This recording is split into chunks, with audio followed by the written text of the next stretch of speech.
Heritage resort Narsingdi. আমরা এখানে আছি, মৌসুমীর জন্মদিন।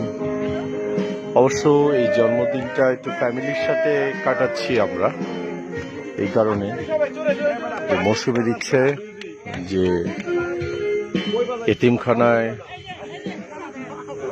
বেশ আয়োজন করে কোরআন খতম হবে, বাচ্চারা ছোট ছোট বাচ্চারা খাওয়া দাওয়া করবে।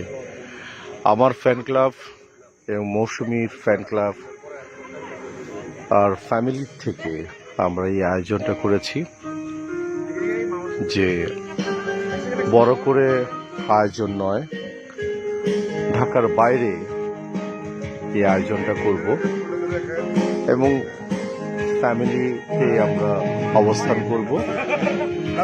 আর এতিম বাচ্চারা খাওয়া দাওয়া করে দোয়া করবে। এটাই আমরা মৌসুমীর সুস্থতা কামনা করছি। আল্লাহ যেন হায়াতে তৈবা দান করেন, সুস্থতা দান করেন। যারা মৌসুমীর ভক্ত আছেন সবাই দোয়া করবেন, আশীর্বাদ করবেন, দোয়া করবেন, যে সুস্থতা সবচেয়ে বড় নিয়ামত আল্লাহ পাকের কাছে।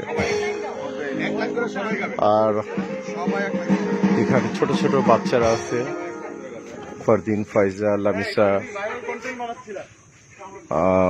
সবাই আছে। আমাদের বড় ভাই রাজু ভুইয়া ভাই আছেন, হেরিটেজ রিসোর্টের মালিক। আর সুন্দর একটা পরিবেশে আমাদের সময়টা ভালোই কাটলো। ভালো থাকবেন সবাই।